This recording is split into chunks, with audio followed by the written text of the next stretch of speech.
வணக்கங்களே, கடவுளூர் TV நேயர்களுக்கு லட்சுமி அன்பு வணக்கங்கள். இப்போ நம்ம பார்க்க போகிறது வார ராசி பலன் 12ஆம் தேதியிலேருந்து 18ஆம் தேதி வரை எப்படி இருக்க போகுதுன்னு எப்போதும் சொல்கிறது தான்.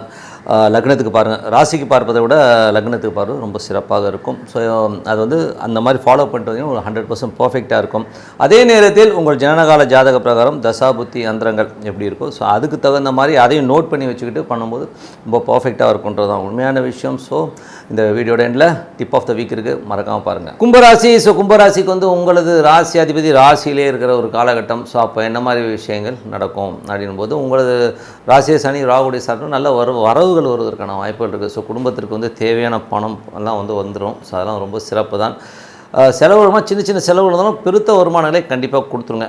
இந்த மாற்றமும் இல்லை. ஸோ யாருக்கெல்லாம் வந்து கும்ப லக்னம் சனி தசாபுத்தி அந்த நடக்குதோ அவங்களுக்குலாம் வந்து பெரும் பணம் வருவதற்கான வாய்ப்புலாம் ரொம்ப சிறப்பாக இருக்குது.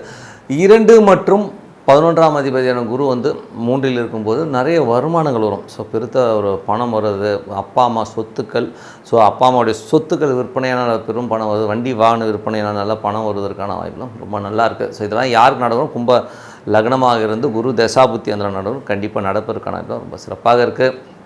பட் என்றைக்குமே 2ஆம் அதிபதி 3இலோ 3ஆம் 2இலோ இருக்கும்போது கொஞ்சம் நம்மளை ஸ்பை மாதிரி நோட் பண்ணுவாங்க, நம்ம ஃபோனை ட்ராக் பண்ணுவாங்க, நமக்கு தெரியாமல் கேமரா வைப்பதற்கான வாய்ப்புலாம் ரொம்ப கவனமாக இருக்கின்ற ஒரு காலகட்டங்க. 2இல் குரு, ஸோ 2இல் ராகு. ஸோ 2இல் ராகு இருக்கும்போது கொஞ்சம் கவனமாக பேசணும். ஏன்னா 5 8ஆம் அதிபதியுடைய சாரத்தில் போகும்போது நம்ம வந்து பேசும்போது ஏதாவது ஏடாவோடமாக பேசி அதனால் நமக்கு ஒரு சின்ன ஸ்ட்ரெஸ்ஸு மன உளைச்சல் வருவதற்கான வாய்ப்புனால ரொம்ப கவனமாக பேசணுங்கிறது தான் உண்மையான விஷயம். ஸோ இதெல்லாம் யாருக்கு நடக்கணும் போது கும்ப லக்னமாக இருந்து ராகு தசாபுத்தியாந்திரம் நடக்கணும் ரொம்ப கேர்ஃபுல்லாக இருக்கின்ற ஒரு காலகட்டங்க. ஸோ அதுக்கப்புறம் வந்து 3ஆம் அதிபதியான செவ்வாய் 12இல் இருக்கும்போது அலைச்சல்கள் ஜாஸ்தி இருக்குங்க. ஸோ அதீதமான அலைச்சல்கள், தொழில் ரீதியான விஷயங்கள் நிறைய அலைச்சல்கள் இருந்தாலும் அடுத்த கட்டத்திற்கு மூவ் ஆகிறதுக்காக நம்ம அலைச்சல் இருக்கும். அதுக்கு வந்து நிறைய வந்து மெனக்கட வேண்டியிருக்கும். அதனால் இன்னும் கூடிய விரைவில் வந்து நல்ல ஒரு செய்திகள் நல்ல விஷயங்களும், பட் இப்போ போடுற விதை கண்டிப்பாக நாளைக்கு மரமாறும். இதெல்லாம் யார் நடக்கும், கும்ப லக்னமாக இருந்து யாரும் செவ்வாய் தசாபுத்தியாந்திரம் நடந்தோ கண்டிப்பாக அவங்க நடப்பதற்கான ரொம்ப நல்லா இருக்குது. ஸோ 4 மற்றும் 9ஆம் அதிபதியான சுக்கிரன் வந்து 12இலிருந்து அது உத்திரா நட்சத்திரத்தில் இருக்கும்போது அப்பா அம்மா சொத்துக்கள் சார்ந்த விஷயங்கள் ரொம்ப சிறப்பான ஒரு விஷயங்கள் நடக்கும். ஸோ அது வந்து எந்த மாற்றமும் இல்லை. அது மட்டும் இல்லாமல் பார்த்திங்கன்னா கணவன் மனைவி உறவுலையும் பார்த்திங்கன்னா சின்ன ஒரு பிரயாணங்கள் இருக்கும். ஸோ அப்பா அம்மா பார்க்கறதுக்காக சில பேர் வந்து போகிறது, பிரயாணப்படுறது, இந்த மாதிரி விஷயங்கள் இல்லை. தாயார் வந்து தந்தையாரும் உங்களை விட்டு வெளியில் போய் பிரயாணப்பட்டு வருவாங்க. ஸோ இந்த மாதிரி விஷயம் நடப்பதற்கான வாய்ப்பும் நிறைய இருக்குது. ஸோ இதனால் ஒன்றும் பெரிய விஷயம்.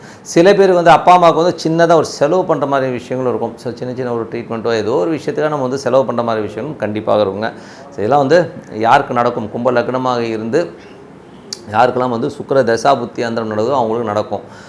அதுக்கப்புறம் 5 மற்றும் 8ஆம் அதிபதியான புதன் வந்து 12இல் இருக்கும்போது குழந்தைகள் விஷயங்கள தேவையில்லாத ஒரு மெனக்கெடுகள், ஒரு ஸ்ட்ரெஸ் டென்ஷன்ஸ் வரும். பூர்வீக சொத்துக்கள் சம்மந்தமான சின்ன ஸ்ட்ரெஸ்ஸோ டென்ஷனோ வருவதற்கான வாய்ப்பு கொஞ்சம் கவனமாக இருக்கின்ற ஒரு காலகட்டம். ஸோ கொஞ்சம் இதெல்லாம் யாருக்கு கும்ப லக்னமாக இருந்து புதன் தசா புத்தி அந்தரம் நடப்பதற்கான வாய்ப்பாக இருக்குது. மற்றவங்களும் ஒன்றும் பெரிய ப்ராப்ளம் கிடையாதுங்க. 6ஆம் அதிபதி சந்திரன் வந்து பார்த்திங்கன்னா உங்களுக்கு வந்து ஒரு திங்கள் செவ்வாயில் வந்து நிறைய பிரயாணங்கள் மேற்கொள்வதற்கான வாய்ப்பு, சின்ன அலைச்சல்கள் இருப்பதற்கான வாய்ப்புலாம் இருக்குது. அதுக்கப்புறம் புதன் வியாழனில் வந்து நல்ல ஒரு ஏற்றங்கள், சொத்துக்கள் சம்மந்தமான விஷயம், நல்ல ஏற்றங்கள், வளர்ச்சிகள் எல்லாமே அற்புதமாக இருங்க. ஸோ இதெல்லாம் வந்து யாருக்குன்னா கும்ப லக்னமாக இருந்து சந்திர தசா புத்தி அந்தரம் நடக்கும் ரொம்ப சிறப்பாகவும் வேலையில் வந்து நல்ல மாற்றம், நல்ல லாபங்களை கண்டிப்பாக எதிர்பார்க்குறாங்க. 7ஆம் அதிபதியான சூரியன் வந்து 12இல் இருக்கும்போது கணவன் மனைவியோட சின்னதாக ஒரு செலவுகள் இருக்கும். கொஞ்சம் பிரயாணங்கள் விட்டு தனியாக போய் ஒரு பிரயாணங்கள் மேற்கொண்டுட்டு வர மாதிரி இருக்கும்.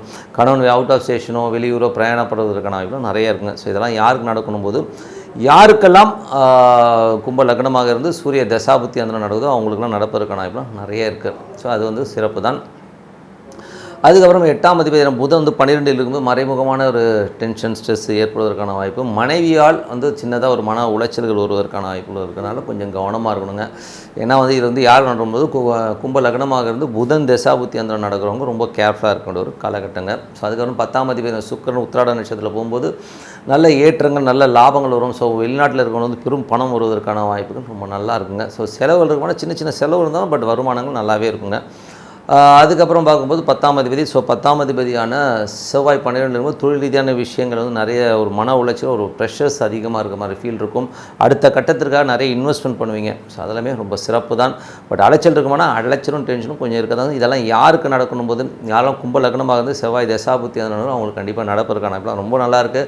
ஸோ அது பார்த்து நடந்துங்க. ஏன்னா இந்த டென்ஷன் வரும்போது நம்ம அந்த டெம்பர்மெண்ட்டில் வந்து விட்டுருவோம் நிதானத்தை. அதனால் மனதார பிரார்த்தனை பண்ணுங்கள், ஒரு மெடிடேஷன் பண்ணுறது ரொம்ப அவசியங்க. ஸோ 11ஆம் அதிபதியான குரு வந்து 3இல் இருக்கும்போது நல்ல ஒரு வளர்ச்சி இருக்கும். ஸோ சொத்துக்கள் சார்ந்த விஷயங்கள், சொத்து விற்பனை சம்பந்தமான விஷயங்கள், பெரும் பணம் வருவதற்கான வாய்ப்புகள், தந்தை உடைய சொத்தோ தாயாருடைய சொத்துக்களால் ஒரு பெரும் பணம் வருவதற்கான வாய்ப்புலாம் ரொம்ப நல்லா இருக்குங்க. ஸோ அது வந்து நல்லதான சொத்து விற்பனை எனக்கு நல்லதுன்னு சொல்ல மாட்டேன். பட் இதனால் பணம் தேவைன்னா கண்டிப்பாக அந்த பணம் வருவதற்கான வாய்ப்புலாம் ரொம்ப சிறப்பாக இருக்குது. கும்ப லக்னம், குரு தசாபுத்தி அந்தரம் நடக்கிறவங்களுக்கு கண்டிப்பாக இந்த மாதிரி விஷயங்கள்லாம் நிறைய நடக்குங்க. ஸோ நிறைய கிரகங்கள் 12 இருக்கும்போது நிறைய கொஞ்சம் சின்ன விரயங்கள் வந்து போகும். ஸோ அதெல்லாம் தான் நிறைய, மற்றபடி வந்து ஒன்றும் பெரிய ப்ராப்ளம் கிடையாது.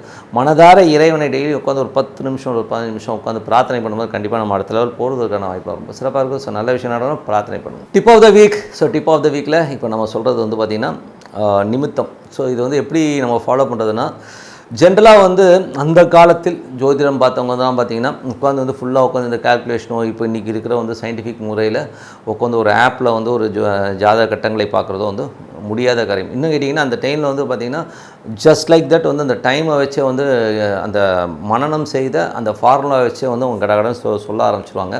அது எப்படி அப்படிங்கிறத லைட்டாக சொல்லிவிட்டு அப்புறம் நிமித்தங்கிறது எப்படி ஒர்க் ஆகுதுன்னு சொல்கிறேன். ஸோ அந்த காலத்தில் என் நண்பர் ஒருத்தர் வந்து பிரயாணப்பட்டு இருக்கும்போது சொன்னார், அந்த காலத்தில் எப்படிங்க பார்த்துருப்பாங்க, இப்போலாம் மொபைல் இருக்குது, ஆப் இருக்குது, சிஸ்டம் இருக்குது, தசாபுத்திலாம் டக்குன்னு பார்க்குறோம், அன்றைக்கெலாம் உட்காந்து கணக்கு போட முடியுமாங்கன்னும் போது அப்போ நான் சொன்னேன், எல்லாத்துக்கும் கணக்கு போட்டுட்டு இருந்தால் முடியாது. ஸோ அதுக்கு அவங்க வந்து எந்த மாதிரி முறையை பார்த்தாங்கன்னா, ஒரு கிளைண்ட் வராருன்னு வைங்களேன், வரும்போது என்ன ஓரா இருக்குன்னு பார்ப்பாங்க. அந்த ஓராநாதனும் லக்னத்தையும் சந்திரனையும் வச்சு அழகாக வந்து ஒரு பலனை சொல்லிடுவாங்க. இப்போ உதாரணம் சொல்ல போனால் அவர் கேட்கும்போது நாங்கள் ஒரு ஆன்மீக பிரயாணமாக போயிட்டு இருந்தோம். அப்போது ஒரு ஊருக்கு போயிட்டுருக்கோம். ஸோ அது பஸ்ஸில் ட்ராவல் ஆகும்போது சொன்னால் சரி நமக்காக பாருங்களேன் அப்படின்னாரு. ஸோ அப்போ நான் பார்க்கும்போது கரெக்டாக வந்து பார்த்திங்கன்னா மீன லக்னமாக இருந்து சந்திரன் 3ல் போயிட்டு இருந்தது. 5ஆம் பாவாதிபதியாக வரும்போது 3, 5 வேலை செய்துங்க. ஆன்மீக பிரயாணமாக நான் வெளியூர் போயிட்டுருக்குங்கிறது வந்து இந்த சந்திரன் சொல்லுது அப்படிங்கிற ஒரு விஷயத்தை நான் வந்து சொல்லும்போது அவர் பிரமிச்சு போயிட்டார். ஏன்னா அந்த ஹோரா, அந்த சந்திரன் ஹோரா வந்தது. சந்திரன் ஹோரா இருக்கும்போது சந்திரன் எங்கே இருக்குன்னா லக்னத்துக்கு 3 இருக்குது. 5ஆம் அதிபதி ஆன்மீக பிரயாணம்ங்கிறத வந்து கரெக்டாக சொல்லிடுச்சுங்க. அதே மாதிரி வந்து எல்லாமே வந்து நம்ம அந்த மாதிரி எடுக்க முடியும். ஸோ அது மாதிரி நிமித்தம் பண்ணும்போது ஒரு சில நேரங்கள் வந்து அந்த நிமித்தங்கள் வந்து நிறைய விஷயங்களே வந்து நமக்கு சொல்லிடுங்க. ஸோ ஒருத்தர் வந்து ரொம்ப என்ன சொல்கிறது, ஒரு லேடி வந்து என்னை கேட்குறாங்க, நான் என்ன பண்ணுறதுன்னு தெரியலைங்க, என் கணவனோட வாழ்கிறதா வேண்டாமா அப்படிங்கிற ஒரு விஷயத்தை கேட்டிருக்கேன். அந்த ஆள் வந்து எப்போ பார்த்தாலும் வந்து விட்டு போயிடுறாரு, ஒரு அண்டர்ஸ்டாண்டிங் இல்லை அப்படிங்கும்போது நான் வந்து யோசிக்கிறேன் என்ன பண்ணலான்னும் போது டக்குன்னு இந்த ஹோரா தான் எடுப்போம். ஸோ ஹோரா எடுத்து நான் அந்த ஏன்னா ஜோதிடத்துக்கு மேலே வந்து ஹோராவும் நிமித்தமும் வேலை செய்யணும் போது அந்த ஹோரா எடுத்து பார்க்குற அந்த காலகட்டத்தில் வந்து பார்த்திங்கன்னா 5 கரெக்டாக வேலை பார்த்துச்சு. நான் சொன்னேன் உங்களுக்கு வந்து கண்டிப்பாக வந்து சேர்ந்துடணும், ஒரு குழந்தை வரும் அப்படின்னு சொல்லலான்னும் போது எங்கள் வீட்டிலேருந்து ஒரு வெளியில் போன ஒரு பூனை ஜன்னலோட அந்த வழியாக அந்த டோரை நிமித்திட்டு உள்ளே வருதுங்க. ஸோ அப்போ சொன்னேன், கண்டிப்பாக அந்த கணவன் வந்துடுவாருங்க, எண்ணி வந்து ஒரு மாதத்துக்குள்ளே பாருங்கள் எல்லாமே நடக்கும் அப்படின்னு சொன்னோம். காரணம் என்ன, நிமித்தமும் குழந்தைய கை காட்டுச்சு. ஸோ கணவன் இல்லாமல் எப்படி குழந்தை வரும்? ஸோ குழந்தை வந்துடும். அதே நேரத்தில் கணவனுங்கிறது இந்த பூனை வந்து உள்ளே வந்தது பாருங்கள், நைஸாக வந்து உள்ளே வந்து உட்காந்து வச்சு சாப்பிடணும். ஸோ இது வந்து கண்டிப்பாக வந்து வந்துடுவாருங்க, ஒன்றும் ப்ராப்ளம் இல்லை. ஸோ உங்களுக்கு வந்து குழந்தை குட்டியோட சந்தோஷமாக இருப்பீங்க அப்படிங்கிறது ஒரு சின்ன ஒரு நிமித்தம் வந்து நமக்கு அந்த ஒரு விஷயத்தை சொல்லுதுங்க. ஸோ அந்த காலத்தில் வந்து இந்த மாதிரி நிமித்தங்களையும் ஹோரா வச்சு ஒரு பெரிய ஒரு லெவலில் வந்து பண்ணிடுவாங்க. அந்த காலத்தில் வந்து அது ஒரு கோச்சாரத்தை வச்சுக்கிட்டு அந்த ஹோரா வச்சு அவ்வளோ தூரமாக சொல்லியிருக்காங்க, அவ்வளோ பர்ஃபெக்டாகவும் சொல்லுவாங்க. ஸோ அது வந்து நம்மளும் இப்போவும் கொஞ்சம் பண்ணுறோம். ஸோ அந்த டெக்னிக்ஸ் நம்ம ஃபாலோ பண்ணாலும் பட் அந்த காலத்தில் பண்ணுறதுக்கு வந்து எவ்வளோ ஒரு நாலேஜ் இருக்கணும், மனக்கணக்கில் வந்து அவ்வளோ தூரம் பண்ணியிருக்கான்றது பெரிய விஷயம் சொல்லிட்டு உங்களிடம் விடைபெறுவது உங்கள் லக்ஷ்மி நாராயணன். நன்றி, வணக்கம். கடவுள் அருள் டிவியை பார்த்தமைக்க நன்றிகள். மேலும் இது போன்ற தகவல்களை தெரிந்து கொள்ள கடவுள் அருள் டிவியை சப்ஸ்கிரைப் செய்யுங்கள். மறக்காமல் பெல் ஐக்கானை கிளிக் செய்யுங்கள்.